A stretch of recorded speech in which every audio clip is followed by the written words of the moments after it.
தலைப்புச் செய்திகளை பார்க்கலாம். கடலூர், மயிலாடுதுறை, நாகை, தஞ்சாவூர் உள்ளிட்ட 6 மாவட்டங்களுக்கு இன்று ஆரஞ்ச் அலர்ட். திருவாரூர், புதுக்கோட்டை உள்ளிட்ட 11 மாவட்டங்களில் இன்று கனமழைக்கு வாய்ப்பு.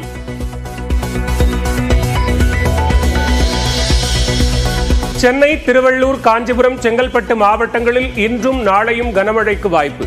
டிசம்பர் 16 மற்றும் 17ஆம் தேதிகளிலும் பல்வேறு மாவட்டங்களில் கனமழை பெய்யும் என வானிலை ஆய்வு மையம் கணிப்பு.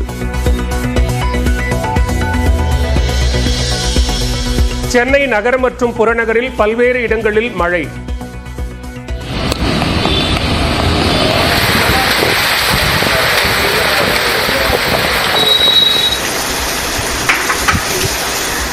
விட்டுவிட்டு மழை பெய்யும் நிலையில் இதமான சூழல் நிலவுகிறது.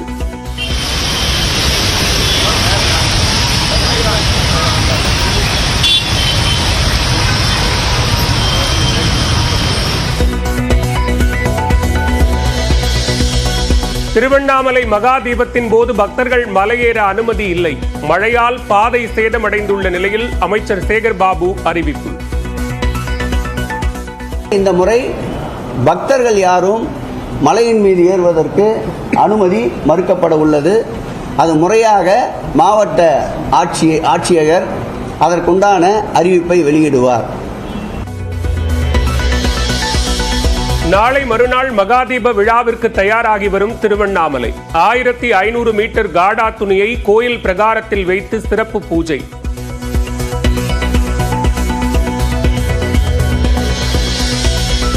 கொச்சி சென்றடைந்த முதலமைச்சர் மு க ஸ்டாலினுக்கு உற்சாக வரவேற்பு.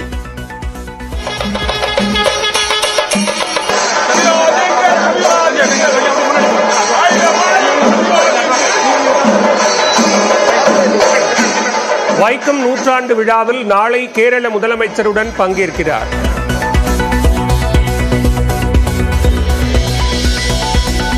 கேரளாவில் அளிக்கப்பட்ட வரவேற்பு மிகுந்த உற்சாகத்தை அளிக்கிறது. முதலமைச்சர் மு க ஸ்டாலின் எக்ஸ் தளத்தில் பெருமிதம்.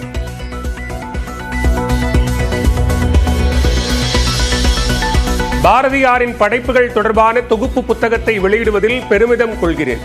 வளமான பாரதம் உள்ளிட்ட அவரது தொலைநோக்கு பார்வைகள் பல தலைமுறைகளை ஊக்குவித்து வருவதாகவும் புகழாரம். தமிழ்நாட்டில் பைக் டாக்ஸிகள் இயங்கலாம், விதிமீறலில் ஈடுபடக்கூடாது. போக்குவரத்து துறை சுற்றறிக்கை தொடர்பாக அமைச்சர் சிவசங்கர் நியூஸ் 18க்கு பேட்டி.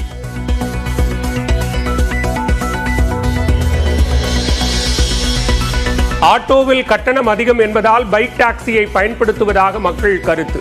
கட்டுப்பாடுகள் விதித்தால் வருமானம் பாதிக்கும் என பைக் டாக்ஸி ஓட்டுநர்கள் கவலை.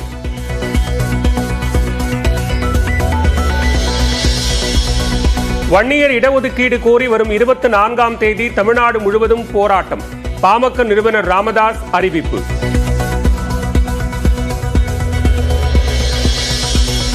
நடிகர் வடிவேலு பற்றி அவதூறு கருத்து தெரிவிக்க மாட்டேன் என சிங்கமுத்து உத்தரவாதம்.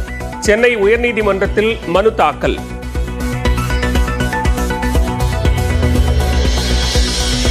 டங்ஸ்டன் சுரங்கத்திற்கான அனுமதியை ரத்து செய்ய வேண்டும் என மாநிலங்களவையில் கனிமொழி பேச்சு. மாநில அரசை ஆலோசிக்காமல் அனுமதி தரப்பட்டதாக குற்றச்சாட்டு.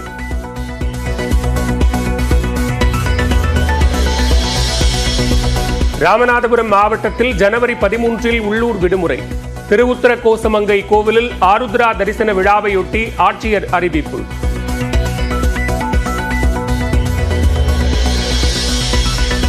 கன்னியாகுமரி மாவட்டம் புத்தன்துறையில் கடல் அலையில் சிக்கி 2 குழந்தைகள் உயிரிழப்பு. உறவினர்கள் வீட்டிற்கு சென்றபோது நேர்ந்த சோகம்.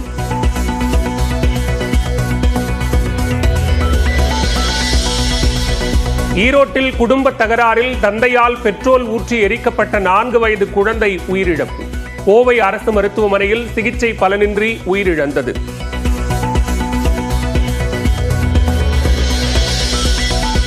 கோவை அருகே வீட்டிற்குள் நுழைய பார்த்த ஒற்றை காட்டு யானை. கணேசா போசாமி, இங்கு ஒன்னும் இல்ல சாமி என கையெடுத்து கும்பிட்டு திருப்பி அனுப்பிய நபர். கணேசா போசன் கதை சரிப்போம் இதோ கரியா கணேசா சாமி கணேசா வேண்டாம். சாமி கணேசா டீ சவுண்ட் பண்ணுமா?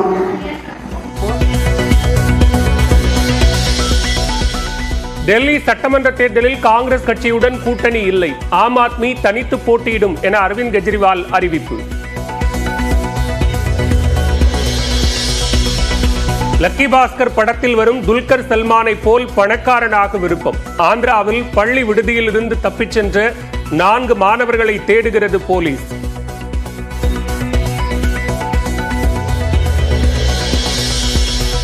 அரசினர் கூர்நோக்கு இல்லத்தில் சிறார்களுக்கு சிறந்த எதிர்காலத்தை அமைத்துக் கொடுக்க பாதை என்ற திட்டம் அறிமுகம்.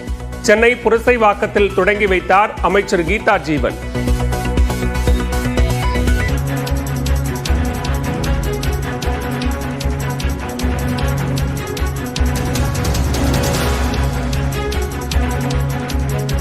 தற்போதைய அண்மை செய்தியை பார்த்துக் கொண்டிருக்கிறோம். பொது இடங்களில் இருக்கக்கூடிய கட்சி கொடி கம்பங்களை ஏன் அகற்ற உத்தரவு பிறப்பிக்க கூடாது என சென்னை உயர்நீதிமன்ற மதுரை கிளை நீதிபதி கேள்வி எழுப்பியிருக்கிறார்.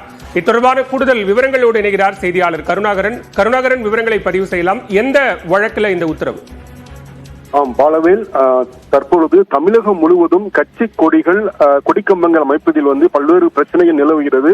இந்த சூழலில் மதுரை விளாங்குடியைச் சேர்ந்த அதிமுக பிரமுகர் ஜித்தன் என்பவர் 53வது ஆண்டை ஒட்டி தங்கள் பகுதியில் அதிமுக கட்சி கொடியை அமைக்க வேண்டும் என்று மதுரை மாநகராட்சி ஆணையருக்கு ஒரு மனு அளித்தார். அப்பொழுது மாநகராட்சி ஆணையர் அங்கு அனுமதி இல்லை என்று உத்தரவிட்டார். இந்த சூழலில் அவர் ஜித்தன் உயர்நீதிமன்ற மதுரை கிளையில் மனு தாக்கல் செய்தார். இந்த மனு நீதிபதி இளந்திரன் முன்பு விசாரணைக்கு வந்தது.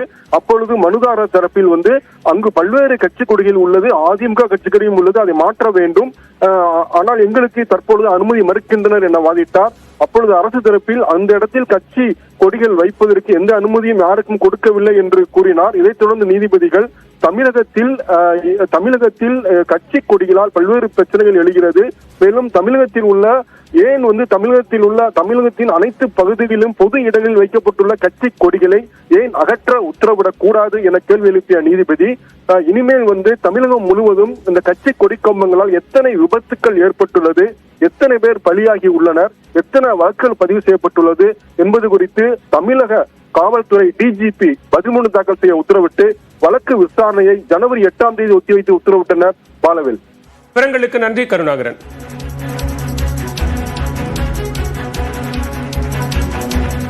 தமிழ்நாட்டில் பெரும் பேசுபொருளாக மாறியுள்ளது டங்ஸ்டன் சுரங்கம் அமைக்கும் விவகாரம். மதுரை அரிட்டாப்பட்டியில் இந்த சுரங்கத்தை அமைக்க கிளம்பிய எதிர்ப்பு நாடாளுமன்றம் வரை எதிரொலித்து வருகிறது. இதற்கான பின்னணி காரணம் என்ன என்பதை அங்கிருக்கும் செய்தியாளர் வெற்றியிடம் கேட்கலாம். வெற்றி, இந்த விவகாரத்தை பொறுத்தவரையில் மக்கள் எதனால் எதிர்ப்பு தெரிவித்தனர்? இது நாடாளுமன்றம் வரை எதிரொலித்தது எப்படி? பின்னணியை விளக்குங்கள்.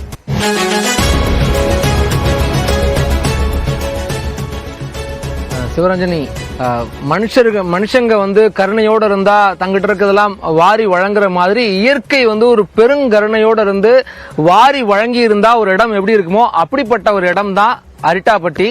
இந்த அரிட்டாப்பட்டி கிராமத்துல 7 பாறை மலைகள், அந்த மலைகள்ல கிபி 7ஆம் 8ஆம் நூற்றாண்டை சேர்ந்த குடைவரை சிவன் கோயில், சமணர் சிற்பங்கள், தமிழ் பிராமி கல்வெட்டுகள், இப்படியெல்லாம் ஒரு பக்கம் தொன்மை வரலாறு சார்ந்த சான்றுகள் ஒரு பக்கம், இன்னொரு பக்கம் எங்கேயும் இல்லாத அளவுக்காக தொடர்ச்சியாக ஒரு 100க்கும் மேற்பட்ட வற்றாத நீர் ஊற்று, 72 நீர்நிலைகள், 250 அரிய பறவை இனங்கள், இப்படி அரிய பூச்சி இனங்கள், இவ்வளவு தூரம் ஒரு பன்மைய சூழலியல் ஒரு பக்கம், வரலாற்று தொன்மை ஒரு பக்கம், இந்த ரெண்டும் சேர்ந்தனாலதான் இந்த இடத்தை பயோடைவர்சிட்டி ஹெரிடேஜ் சைட், பாரம்பரிய பல்லுயிர் சூழலியல் தளம் அப்படின்னு தமிழக அரசு அறிவிச்சாங்க. இந்த இடத்துல டங்ஸ்டன் கனிமம், இந்த அரிட்டாப்பட்டி மற்றும் இதை சுத்தி இருக்கக்கூடிய ஒரு 11 கிராமங்களை உள்ளடக்கிய இடங்கள்ல டங்ஸ்டன் கனிமம் இருப்பதாக உறுதி செய்யப்பட்டு அதற்கு மத்திய அரசினுடைய கனிம வளத்துறை ஏலம் கொடுத்து கடந்த நவம்பர் மாதம் வேதாந்தாவினுடைய ஹிந்துஸ்தான் ஜிங்க் நிறுவனத்திற்கு அந்த ஏலம் ஒப்படைக்கப்பட்டிருக்கிறது. மொத்தமாக 2015 ஹெக்டேர் கிட்டத்தட்ட ஒரு 5000 ஏக்கர் பரப்பளவுல அந்த ஏல உரிமம் வழங்கப்பட்டிருக்குது.